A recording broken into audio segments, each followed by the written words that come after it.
نماز میں وسوسے بہت آتے ہیں، کیسے بھگایا جائے؟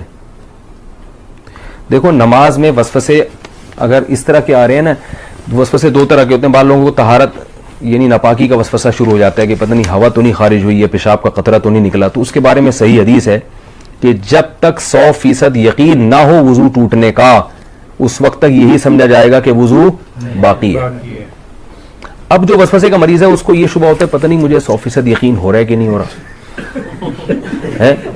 تو اس کا علماء نے حل لکھا ہے کہ اگر آپ قسم اٹھا کے کہہ سکیں نا، کوئی اس وقت پوچھے کہ بھئی آپ کی ہوا خارج ہوئی ہے یا پیشاب کا قطرہ نکلا ہے، تو آپ قسم اٹھا کے بولیں اللہ کی قسم ہوا خارج ہوئی ہے، تو یہ اس کی علامت ہے آپ کو 100% یقین ہے. یعنی اگر آپ قسم اٹھا سکتے ہو تو کہا جائے گا کہ وضو ٹوٹا ہے.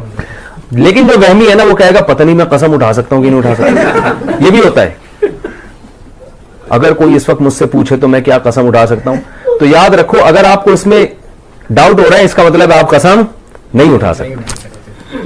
کیونکہ جب آپ نے کوئی یقین ہوتا ہے تو کہتے ہیں ابھی رات کا وقت ہے نا، میں آپ سے پوچھوں بھائی ظہر ہے یا رات ہے، تو آپ قسم اٹھا کے فوراً، کوئی کتنا ہی وہم کا مرض ہو آپ قسم اٹھانے میں ہچکچاؤ گے نہیں. تو اگر یہ ہو رہا ہے پتہ نہیں قسم اٹھا سکتا ہوں، تو یہ اس کی علامت ہے کہ آپ قسم نہیں اٹھا سکتے اور آپ کا وضو نہیں ٹوٹا. پھر یہ فکر نہ کریں کہ حقیقت میں ہوا خارج ہوئی ہے نہیں ہوئی ہے، بس اللہ اس کے رسول نے جب کہہ دیا کہ آپ کا وضو باقی ہے تو وضو باقی ہے. دوسرا وسوسہ تجوید کا ہوتا ہے. الحمدللہ کو الحمد پتہ نہیں ہا حلق سے نکل رہا ہے کہ نہیں نکل رہا، یہ بھی ہوتا ہے. اتنی زور زور سے پڑھتے ہیں کہ ساتھ والے کے لیے نماز پڑھنا مشکل ہو جاتا ہے. تو ایسے وسوسے کے مریض کو چاہیے بس جلدی سے پڑھ لیا کرے. کسی نے بڑا اچھا ملفوظ بھیجا حضرت ڈاکٹر عبدالحی رحمۃ اللہ علیہ کا، کہ ان کے پاس ایک شخص آیا اور کہنے لگا میرے تو سجدے ہی بیکار ہیں، میری تو نماز ہی بیکار ہے، نماز میں دل ہی نہیں لگتا اور وسوسے آتے ہیں، پتہ نہیں کہاں توجہ ہوتی ہے، ایسی نماز کا کیا فائدہ، ایسے سجدوں کا کیا فائدہ. انہوں نے کہا یہ جو تم عجیب سی اور عجیب سے سجدے کر رہے ہو جس میں تمہیں وسوسے آ رہے ہیں، کیا یہ سجدہ مجھے کر سکتے ہو ایسا سجدہ؟ انہوں نے کہا نہیں یہ تو نہیں کر سکتا. کتنی کیا پیاری دلیل ہے. انہوں نے کہا اس کا مطلب ہے کہ یہ وہی سجدہ ہے جو صرف کس کے سامنے ہوگا؟ اللہ کے سامنے. اس کا مطلب یہ قبول ہو رہا ہے، تبھی یہ کسی اور کے سامنے نہیں ہو سکتا.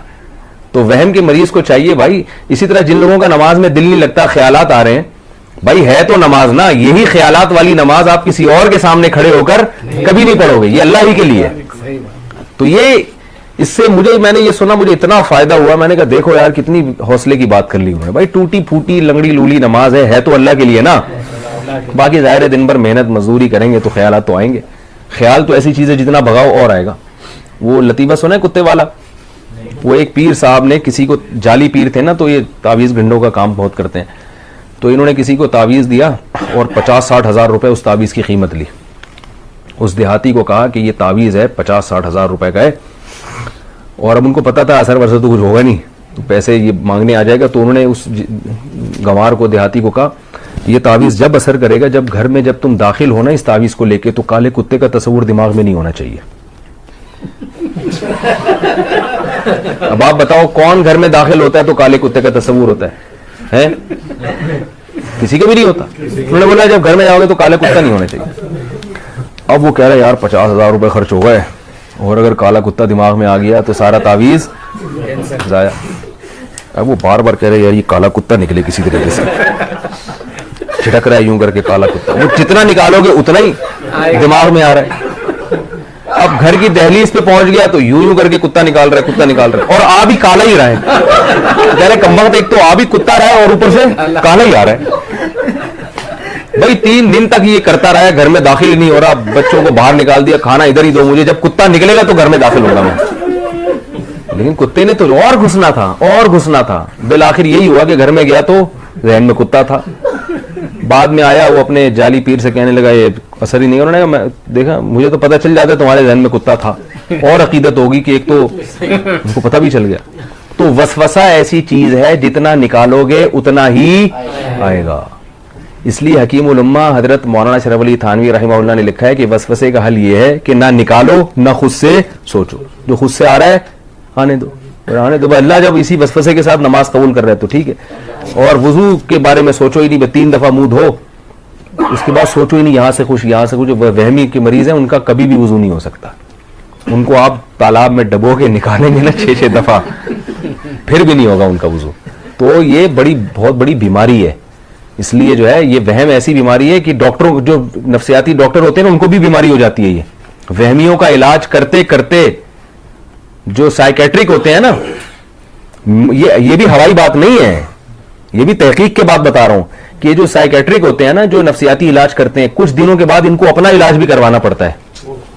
یہ حقیقت ہے, آپ کسی ڈاکٹر سے پوچھ لیں, کسی اپنے سے بڑے ڈاکٹر کے پاس بیٹھے ہوں گے مجھے یہ ہو رہا ہے, ٹھیک ہے نا, کیونکہ ہر وقت ان کے پاس ایسے مریض آ رہے ہیں جو الٹی باتیں کر رہے ہیں, تو تھوڑے دن میں یہ بھی الٹے سوچنا شروع ہو جاتا ہے. کوئی نارمل بندہ ہی نہیں آتا ان کے پاس. تبھی میں وہمیوں سے بہت ڈرتا ہوں. کسی کو طلاق کا وہم ہو گیا, کسی کو جناب طہارت کا وہم ہو گیا, تو زیادہ فون آتے ہیں, پھر میں اس کو وہمیوں کی لسٹ میں ڈالتا ہوں. میں کہ بھائی تو پاگل ہے, ہم کو تو نہیں پاگل بنانا, ہم بھی یہی سوچنا شروع کر دیں. اس میں 2-4 دفعہ اب نہیں بتاؤں گا مسئلہ. تو وہ کیا ہوا تھا, وہ اسی طرح ایک بندہ کیا, اس کو وہم ہو گیا تھا کہ میں بندر ہوں. تو وہ ڈاکٹر صاحب کے پاس گیا, ڈاکٹر صاحب مجھے وہم ہے کہ میں بندر ہوں. ڈاکٹر نے کہا پنکھے سے نیچے اتر کے تو بات کروں گا نا بھائی میں. تو وہ ایک اور ہے نا کہ ایک ڈاکٹر تھا ایک آدمی, اس کو 1 کے 2 نظر آتے تھے. ڈاکٹر کے پاس گیا کہ مجھے 1 کے 2 نظر آتے ہیں, کوئی علاج بتائیں. ڈاکٹر نے کہا آپ تینوں کو یہ بیماری ہے کیا؟ آپ تینوں آدمی کو یہ بیماری. تو بعض دفعہ ڈاکٹر خود اس میں مبتلا ہوتا ہے. تو وہم کا علاج خود ہی کر سکتے ہیں بھائی. وہ کیا ہے کہ وہم کو لفٹ نہ کرائیں.